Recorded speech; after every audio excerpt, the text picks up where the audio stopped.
पुराण के सहयोग की आवश्यकता नहीं है। नाना पुराण निगमागम सम्मतम, जितने भी पुराण हैं सबका सम्मत रामायण में है। इसलिए जहां तुम्हें शंका समझ में आ रही हो रामायण में, निश्चित रूप से गंभीरता से रामायण को पढ़ लेना, अगले प्रसंग में समाधान अवश्य मिल जाएगा, उसमें आपको भ्रमित होने की आवश्यकता नहीं पड़ेगी। ऐसा रामचरितमानस है, समाधान का ग्रंथ है। आप देखें कितना बढ़िया समाधान। सुमिरी महेश ही कहा निहोरी, ओ बिनती सुनहु सदा शिव मोरी। सीधे शंकर जी आए और कोप भवन में प्रवेश कर गए। अयोध्या के किसी नागरिक ने भगवान शंकर को नहीं देख पाया। देखो शंकर जी किसके ऊपर कृपा करने वाले हैं ये कोई देख नहीं सकता है, लेकिन जब कृपा हो जाती है तब समझ में आता है। लेकिन देखता थोड़ी है कि कोई कृपा आ गए अब कृपा बरसा रहे हैं। नहीं नहीं नहीं, कृपा जब हो जाती है तो समझ में आ जाता। अयोध्या के किसी नागरिक ने नहीं देख पाया कि शंकर जी आ गए। अच्छा भाई, मैं कहता हूं नागरिकों की बात छोड़ो, कोप भवन में महाराज श्री दशरथ हैं और वहीं कैकेयी है, लेकिन कैकेयी को भगवान शंकर दिखाई नहीं दे रहे हैं, लेकिन महाराज दशरथ को दिखाई दे रहे हैं। अरे अयोध्या के नागरिकों की बात छोड़ो जी, कोप भवन में कैकेयी थी कि नहीं थी? तो कैकेयी को तो दिखाई देना चाहिए था कि भगवान शंकर आ गए, लेकिन कैकेयी को भगवान शंकर दिखाई नहीं दे रहे हैं, केवल दिखाई दे रहे हैं तो महाराज श्री दशरथ को।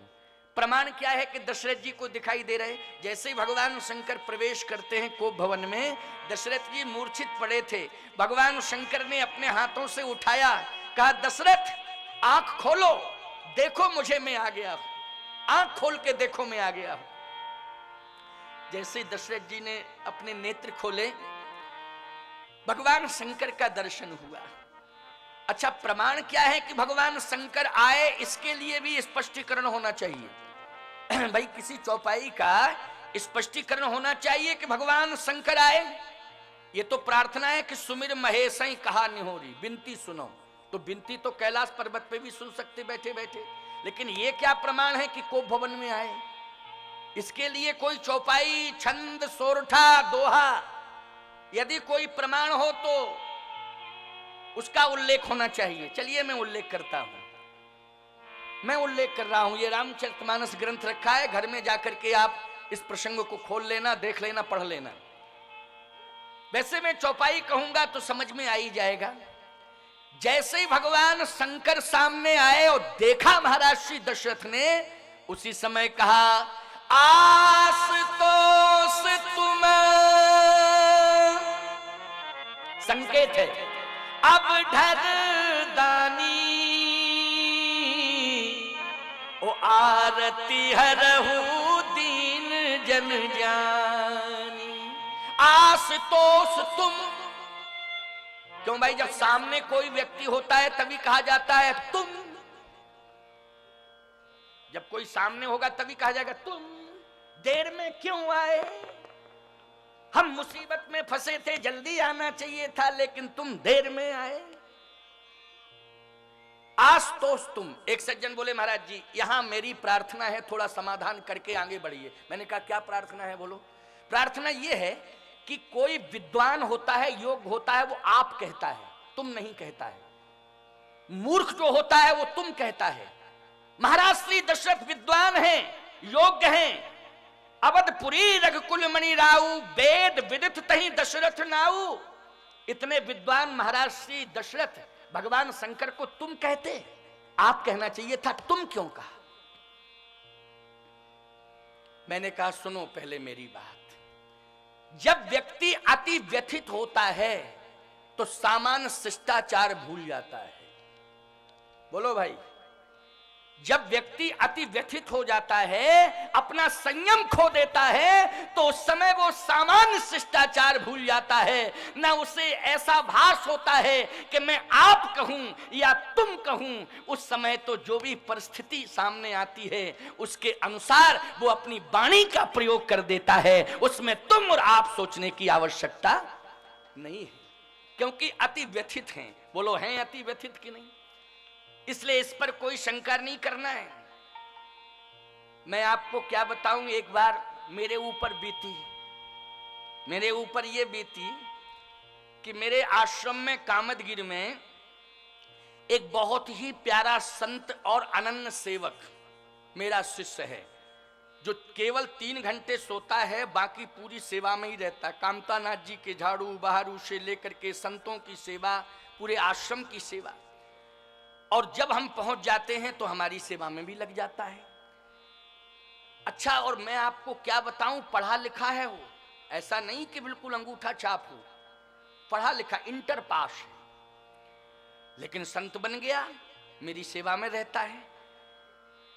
एक दिन की बात है कि मैं वस्त्र बांट रहा था। सर्दियों में मैं गरम वस्त्र देता हूं आश्रम के संतों को, और जो भी संत आ जाते हैं तत्काल में उनको, और गर्मी में ये सूती वस्त्र गर्मी वाले जो होते हैं उनको देता हूं। तो सर्दी के वस्त्र बांट रहा था, साल भी थे, कम्बल भी थे, स्वेटर भी था, ये बांट रहा था। किसी ने उसके कान में जाकर के ये कह दिया कि गुरुजी ने सब बांट दिया, तुम्हारे लिए तो कुछ रखा ही नहीं, अब तुमको कुछ नहीं मिल पाएगा, ना स्वेटर मिलेगा, ना कम्बल मिलेगा, ना साल, गुरुजी ने सब बांट दिया।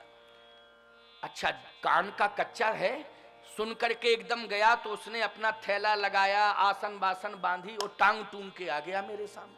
बोले गुरुजी अंतिम दंडवत चले। मैंने कहा क्या बात है, क्या बात है, क्या बात है बेटा, बात क्या है? बोले इतनी सेवा करते हैं तुम एक कम्बल नहीं दे पाए मुझे। मैंने कहा तुम कह रहा है, कभी ऐसा बोलता ही नहीं था, ये किसी ने भांग खिला दी इसको क्या?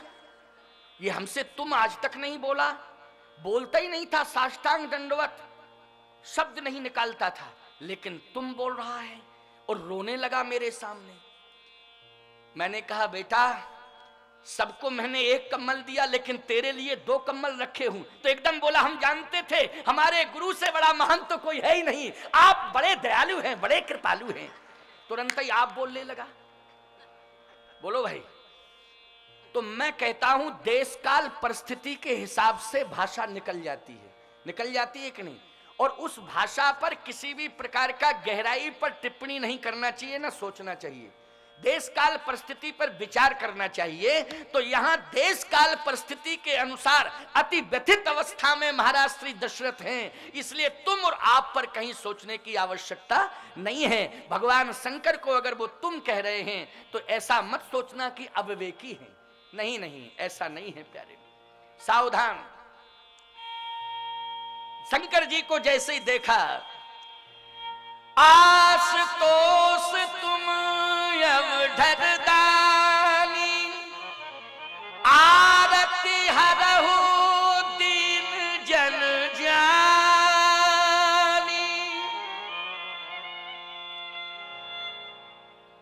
मेरी वेदना को समझिए, मेरे दुख को दूर करिए, मेरे संकट को दूर करिए। हे भोलेनाथ, आपके चरणों में बार बार प्रणाम है। फिर आप कह दिया, कभी तुम कह दिया, कभी आप कह दिया। भगवान शंकर ने कहा धीरज रखो, घबराओ नहीं, मैं आ चुका हूं, घबराने की जरूरत नहीं। अच्छा, चाहते क्या हो? चाहता ये हूं कि तुम प्रेरक सबके हृदय, सोमति राम ही दे, बचन मोर तजी रही ग्रही, परिहरशील सने।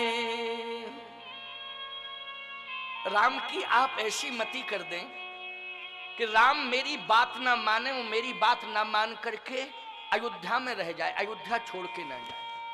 बोलो, एक पिता प्रार्थना कर रहा है भगवान से कि पुत्र मेरी बात ना माने, एक बार मेरी बात मेरा पुत्र ना माने, राम मेरी बात एक बार ना माने, मेरी प्रार्थना है। बोलो, ये त्रेता का पिता भगवान से प्रार्थना कर रहा है कि नहीं कि एक बार मेरा बेटा मेरी बात ना माने। और आज कलयुग का बाप हर रोज प्रार्थना कर रहा है शंकर जी से कि हे भगवान शंकर, जिंदगी में एक ही बार मेरा बेटा मेरी बात मान ले, जिंदगी में एक ही बार मेरा बेटा मेरी बात मान ले, एक बार केवल। बोलो, रो रहा है कि नहीं रो रहा है आज का बाप? आज का बाप रो रहा है प्यारे। एक बार एक बाप रोता रोता आया, बोले गुरुजी आप आ गए, अब तो मेरे बेटे को समझा दोगे। हमने कहा अच्छा क्या हो गया? क्या सेवा नहीं करता है? मैंने कहा इधर आ, सेवा क्यों नहीं करते हो? बोले महाराज जी कुछ समस्या है। हमने कहा सारी बातें छोड़ो, समस्याएं बाप की सेवा करना। बोले आप कह रहे हो तो हम जरूर करेंगे, आप कह रहे हो तो। मैंने कहा चलो मैं ही कह रहा हूं, बाप को संतुष्ट करो, माँ को संतुष्ट करो। माता पिता की सेवा कर ली तुमने, समस्त तीर्थों का दर्शन हो जाएगा घर में ही, समस्त तीर्थ तुम्हारे घर में ही आ जाएंगे। और ऐसी सेवा करना बेटा कि सारा गांव नहीं पूरा जिला तुम्हें श्रवण कुमार कहने लगे। बोले महाराज जी ठीक है।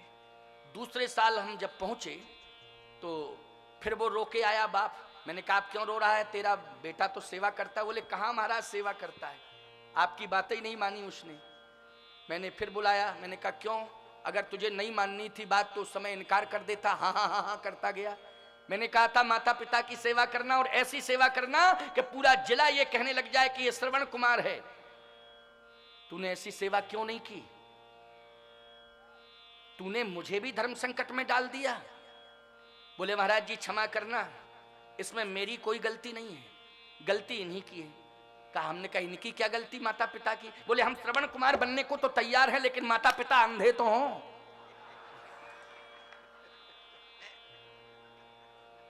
बोलो भाई ऐसा श्रवण कुमार बनने से क्या फायदा कि माता पिता को अंधा होना पड़े? अरे श्रवण कुमार के माता पिता तो स्वाभाविक अंधे थे। क्यों भाई? उनको अंधा थोड़ी किया गया था। लेकिन ये ऐसा अंधा करना कि श्रवण कुमार तब बनेंगे जब वो अंधे हो जाएंगे, ये बड़ी विडंबना है। आज मैं एक बात कह रहा हूं प्यारे, ये त्रेता का पिता है जो ये कह रहा है, भगवान शिव से प्रार्थना करके कह रहा है कि तुम प्रेरक सबके हृदय, सोमति राम ही देव, बचन मोर तज रहि ग्रह परिहरशील सने। एक बार मेरा बेटा राम मेरी बात ना माने। भगवान शंकर ने कहा ठीक है हो जाएगा ऐसा। भगवान शंकर के हृदय में भगवान राम बैठे, उन्होंने तुरंत धक्का दिया। बोले बाबा सब गड़बड़ हो जाएगा, क्या कह रहे हो? सब गड़बड़ हो जाएगा, क्या कह रहे हो? आप ऐसी मति करोगे मेरी, और आपकी अवज्ञा मैं कर नहीं सकता हूं। यदि आप आदेश दे दोगे तो मैं पालन करूंगा, लेकिन गड़बड़ हो जाएगा सब। भगवान शंकर ने कहा क्या गड़बड़ हो जाएगा? भगवान राम ने कहा मेरी इच्छा अयोध्या में रहने की नहीं है, मेरी इच्छा अयोध्या में रहने की नहीं है, मैं वन ही जाना चाहता हूं। मैं अयोध्या में रहने के लिए नहीं आया हूं, मैं अयोध्या पति बनने के लिए नहीं आया हूं, मैं वन में रहने के लिए आया हूं, मैं वन वन भटकने के लिए ही आया हूं। और वन में जाकर के गिरवासी वनवासियों का उद्धार करने के लिए आया हूं। मुझे राजमहलों में नहीं रहना है। अगर मुझे राजमहलों में ही रहना होता तो मैं बैकुंठ छोड़ के नहीं आता। बैकुंठ छोड़ के मैं इसलिए आया हूं कि अयोध्या माध्यम बन जावे और मुझे बन जाने का सौभाग्य प्राप्त हो जावे, और बन के गिरवासी वनवासियों का उद्धार कल्याण में कर दूं और राक्षसों का विनाश कर दूं। यही संकल्प लेकर के मैं आया हूं। बहुत गड़बड़ होगा, आपकी बात हम टाल नहीं पाएंगे। आप यदि रोक देंगे तो मैं रुक ही जाऊंगा, लेकिन हमारी लीला फैल हो जाएगी। इसलिए आप एक काम करो कि मेरे पिताजी की मति ही पलट जाए, ऐसा काम आप कर दो। शंकर जी बोले हम ही धर्म संकट में फंस गए। अगर मैं पार्वती की बात मान जाता, नहीं आता तो ठीक ही रहता, लेकिन ये नहीं जानता था कि ऐसी स्थिति पैदा हो जाएगी। भगवान राम कहते हैं मेरे पिताजी की मति आप पलट दीजिए। अच्छा बोलो, पिताजी कह रहे हैं पुत्र की मति पलट दीजिए, और पुत्र कह रहा है कि पिताजी की मति पलट दीजिए। अब देखो कितना बढ़िया ये प्रसंग, कितना मनोहारी प्रसंग है। अब इसका समाधान होने वाला है। ये रामचरितमानस की बड़ी गहराई, ये भावों की गहराई जिसमें आप डूब रहे हैं। भगवान शंकर ने कहा तो आपकी इच्छा बिल्कुल नहीं है। भगवान राम ने कहा नहीं, मेरी इच्छा नहीं है। आप तो पिताजी की मति पलट दो, कि ये हमको वन भेजने के लिए तैयार हो जाएं। अब भगवान शंकर ने माहौल बनाया और प्रभु राम से कहा कि ऐसा करना प्रभु, आप मेरा सहयोग करेंगे, आप सहयोग करेंगे मेरा, आप अंदर प्रवेश कर जाएं पिताजी के हृदय में और मैं बाहर से कंट्रोल करूंगा, आप अंदर से कंट्रोल करना। उर प्रेरक रघुवंश विभूषण, आप प्रेरणा देना अंदर से, मैं बाहर से कंट्रोल करूंगा, आप अंदर से, और बस काम बन जाएगा, बहुत बढ़िया काम बनेगा। शंकर जी ने कहा कि तो मैं प्रयास करता हूं, लेकिन आप प्रवेश तो करें। भगवान राम ने कहा मैं प्रवेश कर रहा हूं, हृदय में प्रवेश कर रहा हूं, लेकिन आप बाहर से कंट्रोल करें। अब बाहर से कितनी बढ़िया भूमिका बन रही है समझना। भगवान शंकर ने कहा एक बार आप विचार कर लें, हे चक्रवर्ती सम्राट महाराज दशरथ, आप एक बार विचार कर लें, जल्दबाजी में कोई निर्णय नहीं लेना चाहिए, इसलिए एक बार सोच लें आप। यदि आप राम को अयोध्या में रोकेंगे तो आपको अपयश मिलेगा, आपका लोक परलोक बिगड़ जाएगा। महाराज श्री दशरथ ने लोक परलोक को दांव पे लगा दिया। महाराज श्री दशरथ ने कहा अजस होई जग सुजस न साऊ, और नरक परो बद सुरपुर जान। भले ही लोक में मेरी अपकीर्ति हो जाए, मेरा परलोक भी बिगड़ जाए, मुझे नरक मिल जाए, मैं नरक जाने को तैयार हूं, मैं अपयश लेने को तैयार हूं, लेकिन मैं राम को वन भेजने को तैयार नहीं हूं। अब बताओ भाई, लोक परलोक को दांव पर लगा दिया, अपयश लेने को तैयार हैं। अब भगवान शंकर ने कहा गुंजाइश ही खत्म हो रही, अपयश लेने को तैयार हैं, लोक परलोक को दांव पे लगा दिया। अब धीरे से भगवान शंकर कहते हैं प्रभु श्री राम से, आप क्या कर रहे हो, असर तो कुछ हो ही नहीं रहा है, असर तो कुछ हो ही नहीं रहा है, आप कर क्या रहे हो। भगवान राम ने कहा धीरे धीरे असर होगा, अभी तो मैंने प्रवेश किया है, अभी पावर सप्लाई नहीं की, अभी प्रवेश किया है, अभी जब मैं पावर सप्लाई करूंगा तभी ना परिवर्तन होगा, लेकिन आप बाहर से कंट्रोल तो करिए। उसी समय भगवान शंकर ने फिर कहा एक बार और विचार कर लो महाराज दशरथ, जल्दबाजी में अपने धर्म को नष्ट मत करो, आपके रघुवंश की परंपरा क्या है उस पर विचार करो, आप अपने व्यक्तित्व पर विचार करें। महाराज श्री दशरथ ने कहा मैंने विचार कर लिया है, मैं सत्य कह रहा हूं, कहूं सुभाव छल मन माही, और जीवन मोर राम बिन नाहि। मैं सत्य कहता हूं कि राम के बिना जिंदा नहीं रह सकता हूं, राम के बिना मैं जिंदा नहीं रह सकता हूं, इसलिए राम चले जाएंगे तो मेरे प्राण निकल जाएंगे। महाराज राम को अयोध्या में रोको, मेरा लोक परलोक बिगड़ जाए, मुझे नरक मिल जाए, इसकी चिंता नहीं है, रोको रोको रोको। भगवान राम ने कहा महाराज आप कंट्रोल नहीं कर पा रहे हैं। शंकर जी बोले अंदर से दबाव तो बनाओ आप। अब राम जी ने दबाव बनाया, कैसे बनाया। महाराज श्री दशरथ से भगवान शंकर ने कहा अच्छा एक बार मैं एवमस्तु कहूं, इसके पहले सोच लो, मैं एवमस्तु कहने वाला हूं लेकिन फिर सोच लो, एक बार मेरे कहने से सोच लो। अच्छा जैसे कहा मेरे कहने से सोच लो, तो महाराज श्री दशरथ ने नेत्र बंद किए। देखो ये सोचने की मुद्रा होती है, नेत्र बंद किए और नेत्र बंद करके जैसे ही सोचने लगे तैसे ही भगवान राम ने अपने पिता महाराज श्री दशरथ के हृदय में एक रील चला दी, इतिहास की रील। और जानते हो वो इतिहास की कौन सी रील थी। शिवी ददीच हरिश्चंद्र नरेशा सहे धर्म हित कोटि कलेसा।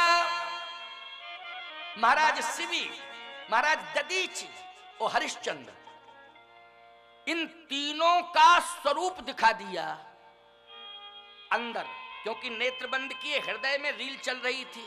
अभी तो इतिहास पढ़ा था शिवी का, इतिहास पढ़ा था दधीच का, इतिहास पढ़ा था हरिश्चंद्र का, लेकिन आज भगवान राम दिखा रहे हैं। और जानते हो किस तरह से दिखा रहे हैं? हरिश्चंद्र जी का जिस समय दिखाया प्यारे, तो बड़ा विचित्र दृश्य था। दशरथ जी के आंसू निकल रहे थे। हरिश्चंद्र जी काशी के बाजार में बिक जाते हैं और एक डोम के यहां स्मशान घाट पर डोम की आज्ञा से ड्यूटी देते हैं। बोलो, एक राजा जो है डोम का नौकर बनकर के स्मशान घाट पर ड्यूटी दे रहा है, पगड़ी बंधी हुई है, एक लाठी लिए हुए है और डोम की आज्ञा से स्मशान पर ड्यूटी दे रहा है, कर वसूलता है। जो भी आता है शव को दग्ध करने के लिए स्मशान घाट पर, उससे कर लेता है। गजब हो गया। कितनी कठिन परीक्षा महाराज श्री दशरथ देख रहे हैं। थोड़ी देर में देखते देखते देखते देखते भगवान राम ने क्या दिखाया कि अपने इकलौते पुत्र रोहित का शव लेकर के तारा दग्ध करने के लिए स्मशान पर पहुंच गई। भारतवासियों, सनातन धर्मावलंबियों, इस बात को बहुत ध्यान से सुनना। धर्म कभी कभी परीक्षा लेता है, सत्य कभी कभी परीक्षा लेता है, लेकिन परीक्षा में खरे उतरना, तभी हम तुमको सनातन धर्मावलंबी कहेंगे। परीक्षा में खरे उतर जाना। आज की कथा बड़ी प्रेरणादायी है। तुम सबको प्रेरणा देने के लिए आज का प्रवचन बहुत ही सार्थक सिद्ध होने जा रहा है। जैसे ही वो शव को दग्ध करने लगी तो हरिश्चंद्र जी आ जाते हैं। खबरदार, बिना कर दिए अगर शव को दग्ध किया तो तुझे जिंदगी से हाथ धोना पड़ेगा। तारा ने जैसे ही देखा अपने पति को तो हाथ जोड़ के प्रणाम करती है और कहती है, भगवान मैं किस रूप में देख रही हूं? मैंने सोने के सिंहासन पर बैठा हुआ देखा था, मैंने सोने के पलंग पर सोता हुआ देखा था, लेकिन आज मैं किस भेष में अपने पति को देख रही हूं? ये कौन सा मेरा प्रारब्ध है? क्या यह दिन देखने के लिए मुझे जिंदा रहना था? आज मैं अपने पति को किस भेष में देख रही हूं? हे विधाता, कौन सा मेरा प्रारब्ध था? आज किस विडंबना को मैं देख रही हूं? प्रणाम करती है और कहती है, स्वामी पहचानो पहचानो, घबराओ नहीं, पहचानो, मैं आपकी पत्नी हूं, कोई दूसरी नहीं, पत्नी हूं। ये आपका पुत्र है, इकलौते पुत्र की ये लाश है। पहचानो, ये पुत्र है, पहचानो, ये पत्नी है। विडंबना ये है कि गरीब से गरीब का भी जनाजा निकलता है तो बोलो 2.5 गज कफन होता है कि नहीं होता है? जल्दी बोलो। लेकिन आज एक राजा के पुत्र की लाश, कफन तक के लिए पैसा नहीं था, ये साड़ी के आंचल को फाड़ करके उसमें लपेट करके मैं लाई हूं शव को दग्ध करने के लिए। इसलिए सोचो, कफन के लिए पैसा नहीं है तो कर मैं कहां से दे सकती हूं? इसलिए क्षमा करो, इसका अंतिम संस्कार कर लेने दो। सबसे बड़ी विडंबना तो यह है कि मां बेटे का अंतिम संस्कार कर रही है। कोई संस्कार करने वाला पड़ोसी नहीं निकला जी। ये इतिहास बोलो, ईमानदारी से बताओ, क्या मां अपने बेटे की लाश को दफनाती है? अरे कोई होता नहीं है तो पड़ोसी होते हैं कि नहीं होते हैं? पड़ोसी नहीं होते हैं तो दूसरे गांव के होते हैं कि नहीं होते हैं? सहयोग करते हैं, लेकिन विश्वामित्र के भय के कारण कोई सहयोग करने के लिए आगे नहीं आ रहा है। बोलो, ये विडंबना नहीं है तो क्या है? महाराज श्री दशरथ बोलो, ये देख रहे हैं कि नहीं देख रहे हैं? इस रील को कौन चला रहा है हृदय के अंदर? भगवान राम। बोलो, चला रहे हैं भगवान की नहीं हृदय के अंदर? और दशरथ जी देख रहे हैं। बोलो, ये इतिहास दिखाने की क्या जरूरत थी? हृदय परिवर्तन करने के लिए। किसके लिए? हृदय परिवर्तन के लिए। ये जो चल रही है रील महाराज श्री दशरथ के हृदय में और भगवान चला रहे हैं। अभी तो शिवी का इतिहास पढ़ा था, दधीच का इतिहास पढ़ा था, हरिश्चंद्र का इतिहास पढ़ा था, लेकिन देखा नहीं था भगवान आज दिखा रहे हैं। का क्षमा करो, ये पुत्र की लाश, इसका अंतिम संस्कार करने दो। और जैसे ही आगे बढ़ती है तैसे ही हरिश्चंद्र जी ने लाठी दिखा करके रोका, खबरदार, अगर तूने एक कदम आगे बढ़ा दिया और दुस्साहस किया, कहीं तूने पुत्र की लाश को दग्ध कर दिया, तो आज तेरी जिंदगी की अंतिम शाम हो जाएगी। आज पुत्र के साथ मां की भी लाश इस धरती पर गिर जाएगी, खबरदार, आगे मत बढ़ना। हरिश्चंद्र जी की इस ललकार को सुन करके महाराज श्री दशरथ के झरझर झरझर आंसू गिर रहे हैं। पैर पकड़ लिया तारा ने, कहा स्वामी कोमल हृदय के थे, करुणा आपके जीवन में थी, लेकिन ऐसी क्रूरता, ऐसी कठोरता कैसे आपके जीवन में आई, ये मैं नहीं समझ पा रही हूं। आप निर्दयी मत बनो, क्रूर मत बनो, करुणा लाओ हृदय में। मैं दुखियारी हूं, इसलिए मेरे दुख को समझने की कोशिश करो और मुझे इस कष्ट से निवारो, मेरी यही प्रार्थना है। हरिश्चंद्र ने कहा मैं कुछ नहीं सुनना चाहता हूं।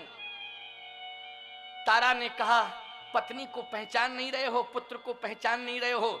हरिश्चंद्र ने कहा मैं पत्नी को पहचान रहा हूं, मैं पुत्र को भी पहचान रहा हूं, लेकिन आज मैं पत्नी का त्याग कर सकता हूं, आज मैं पुत्र का त्याग कर सकता हूं, लेकिन हरिश्चंद्र सत्य का त्याग नहीं कर सकता है, धर्म का त्याग नहीं कर सकता है। इसलिए सत्य और धर्म की रक्षा के लिए मैं पत्नी पुत्र का त्याग करता हूं। मैंने संपत्ति का त्याग किया सत्य और धर्म की रक्षा के लिए, आज मैं पत्नी पुत्र का भी त्याग करता हूं। बोलो ईमानदारी से, संपत्ति, पत्नी, पुत्र सबका त्याग किया कि नहीं किया हरिश्चंद्र जी ने? किसके लिए किया? सत्य और धर्म की रक्षा के लिए। बस महाराज श्री दशरथ के हृदय में ऐसा परिवर्तन हुआ कि अभागे दशरथ, आज तू पुत्र के पीछे सत्य और धर्म का त्याग कर रहा है, आज तू पुत्र के पीछे सत्य और धर्म का त्याग कर रहा है। भगवान राम ने इशारा किया शंकर जी को, अब पावर सप्लाई हो गया। अब आप थोड़ा सा रिजल्ट लें कि क्या है स्थिति, क्या स्थिति है। भगवान शंकर ने कहा सीताराम। दशरथ जी की आंख खुली, बोलो अब क्या चाह रहे आप, राम अयोध्या में रहें कि राम बन जाएं? दशरथ जी रोते हुए बोले 2 मिनट का मौका और दे दो। शंकर जी बोले असर हो गया, 10 मिनट का मौका दे रहे हैं, सोच लो सोच लो सोच लो, 10 मिनट का मौका दे रहे हैं। अभी तो मौका ही नहीं दे रहे थे, लेकिन अब कहा कि 2 मिनट नहीं, 4 मिनट नहीं, 10 मिनट का मौका दे रहे हैं, आप सोच लो, निर्णय ले लो। दशरथ जी ने फिर नेत्र बंद कर लिए। शिवी ददीच बलि जो कछु भाखा, शिवी ददीच बलि जो कछु भाखा, तन पर हरे बचन पन राखा, तन पर हरे बचन पन राखा। रघुकुल रीति सदा चली आई, रघुकुल रीति सदा चली आई, रघुकुल रीति सदा चली आई, रघुकुल रीति सदा चली आई। प्राण जाहि बर बचन न जाई, प्राण जाहि पर बचन न जाई। रघुकुल रीति सदा चली आई, रघुकुल रीति सदा चली आई।